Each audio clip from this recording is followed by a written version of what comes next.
Hi, welcome everyone. I am Millie and I am excited to be here with you all this evening.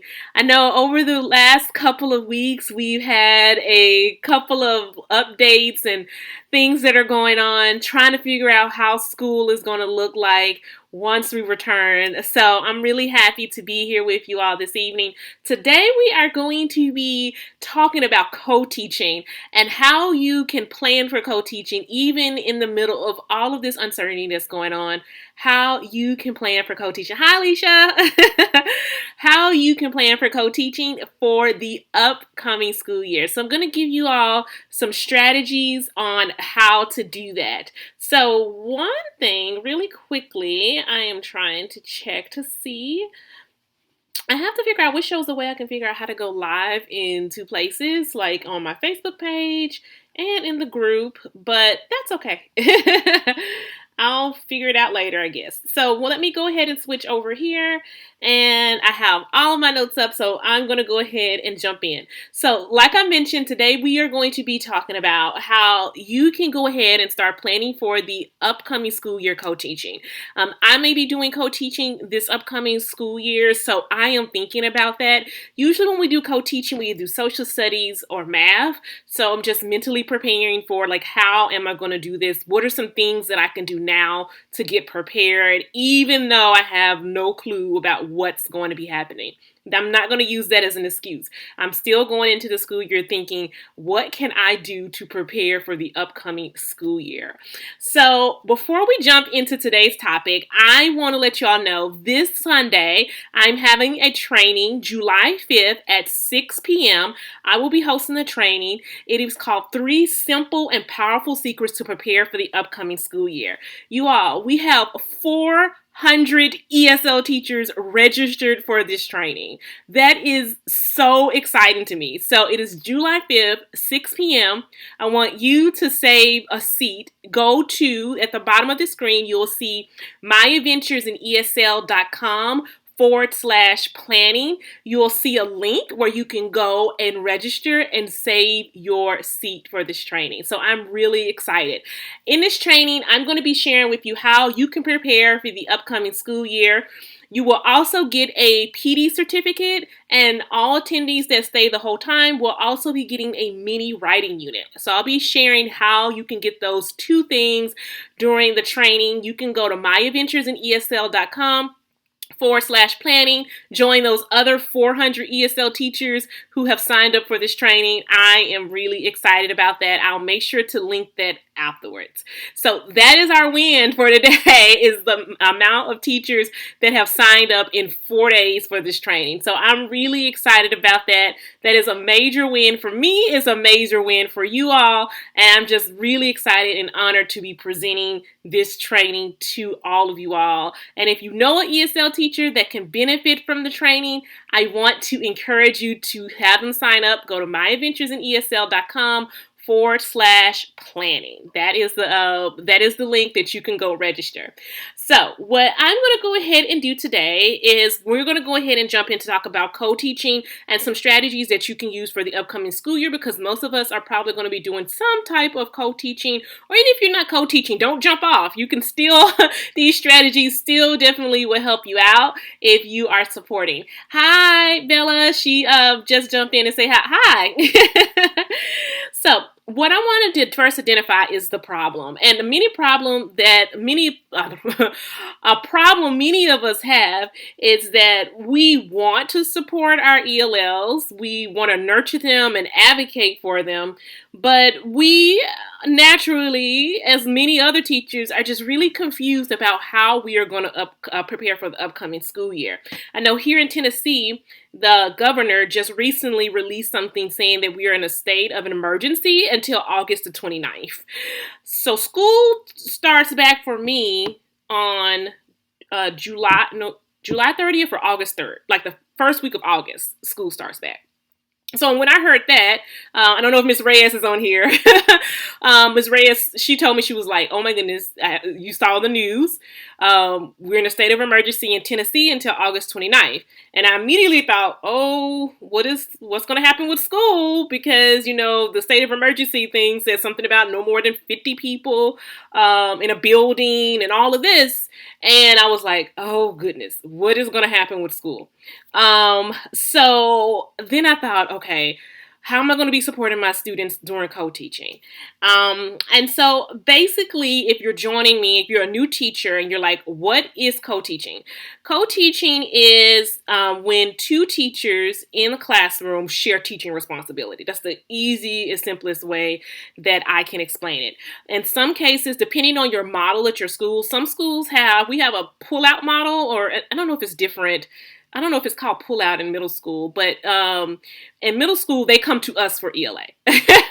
And then we have additional time during the day where we actually go into another classroom, another subject area, and we teach with another teacher. And we all know there's so many struggles with that as well. And co-teachers for the upcoming school year, they may not even be aware of what curriculum they're teaching or how they're doing what they're doing for the upcoming school year. And all of these present a potential roadblock for you, the ESL teacher, and helping you prepare for that. But even if you have these little mini roadblocks, there are some things that you can start doing right now. If you know that you are teaching, for example, social studies or co-teaching social studies next year. I'm just using me as an example. Maybe co-teaching social studies. So I know I'm co-teaching social studies. And so the upcoming school year, one of the things that I can be looking at is creating some type of long-range curriculum or plan, getting familiar with the topics in social studies so I can be prepared to pull articles, so I can be prepared to scaffold.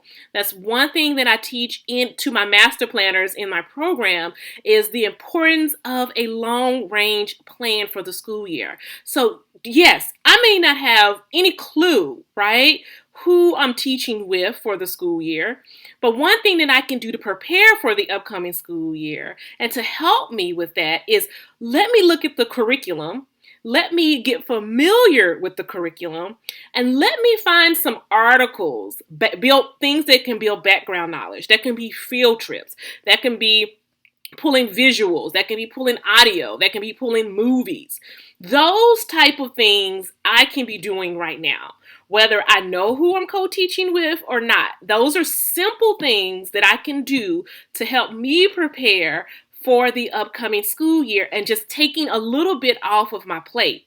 You can also start going to some of their PD. Like for example, I'm very more than likely I'm going to be doing social studies. So I'm already looking into being nosy. We have, we call it PLZ here. So it's a platform where teachers here in our school district sign up for professional development. And one of the things that I'm doing is being nosy and looking at the professional development that the social studies teachers have. So I can start be like, oh, okay, so this is what they're preparing for. This is what they're doing. And I also want to encourage you, if you are like, look, I don't know what I'm teaching. I don't know who I'm teaching with. I don't know any of this. I want to encourage you to reach out to your administration and ask them, hey, can we meet up? Can we do a virtual meetup? Can you let me know who I'm working with? Can you let me know what I'm teaching? Can you let me know what grade level I'm going to be teaching? You deserve to know this. I'm going to say that again. You deserve to know what you're going to be teaching and who you're going to be working with. I'm going to just be completely real and transparent. When gen ed teachers walk out of the building, most of the times at the end of the school year, they know what they're going to be teaching for the upcoming school year. You all deserve to know the exact same thing. It's not fair to you to be waiting a week before school starts to find out that you're co-teaching social studies. So I'm going to advocate, I want you to advocate for yourself and reach out to your administration and ask them.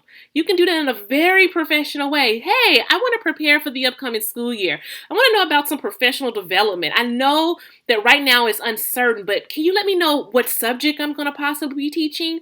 Or can you let me know what grade level I'm going to be teaching? These are the things that you deserve to know. You deserve to know. And if Alicia, you can't get the answer, keep asking. See if you can, reach out to the ESL office to get them to back you and support you. You deserve to know this. And it's really, to me, frustrating as an ESL teacher when I hear other teachers say, I don't even know what I'm teaching yet. I mean, that's heartbreaking and it's frustrating because, like I said, most teachers, gen ed teachers, they know what they're teaching right now. They're sitting pretty. They know what they're teaching for the upcoming school year. And so if it requires email after email, if it says, hey, I want to meet, hey, can we talk? What can I do? Keep advocating for yourself and let them know, like, this is important. And as soon as you find out what you are going to be teaching for the upcoming school year, start drafting some type of long range plan. You can get like something simple like a calendar and just start mapping out like, okay, this week, this social studies teacher is teaching this. The second week of school, the social studies week is teaching this. The third week, and so on and so forth, because then that'll help you bring in any kind of scaffolds and supports. And the tricky thing, we're teachers. If you're a new teacher, this is bound to happen to you. You can plan, and which I want to encourage you all to plan. That's what we're going to be talking about in the training on Sunday. But just be flexible with your plans. That's the flip side of it. You can plan out your long-range curriculum, but things happen. You have assemblies, field trips, fire drills, things happen at school. And so I want you to be mindful that even though you have that long-range plan that you're doing for your co-teaching, to be flexible with that as well. So I want you to also, so in this case, if you're in a situation where you don't know anything, like I said, keep advocating for yourself, keep sending emails, see if you can get your ESL office involved to see if they can support you and back you on finding out what you're teaching for the upcoming school year. The next thing that I want to do, if you know that you are teaching with this set of teachers for the upcoming school year, I want to encourage you to start building relationships with those teachers. This is something that you can do regardless of the model you're using for your ESL classroom, whether you're doing pull out, push in, co-teaching, whatever model. If you know who you're going to be working with next year, start working on building relationships with those people for the upcoming school year. It can be something as simple as saying, hey, my name is Millie. I am going to be working with you next year. I know it's the summer. I just would like to get to know you, talk to you. Is it okay, if we jump on a virtual meetup sometime during the summer? Most teachers, the secret, most people think during the summer teachers are chilling by the pool, but a lot of times during the summer we're doing things like PD. We're planning for the upcoming year. We're on Pinterest and prepping. So I know if a teacher reached out to me and say, hey, Millie, I would like to meet up with you for maybe like 10, 15 minutes just to get to know you, to talk, chit chat, so I can prepare for co-teaching for the upcoming school year, I'll be like, yeah, sure. I would be excited to do that. So if you know who you're working with, reach out to them, see if you can start building a relationship with them now. Like I said, these are simple things that you can start doing to help you prepare for the upcoming school year. So just a recap. Here are your next steps. Here are some things that I want to encourage you to do.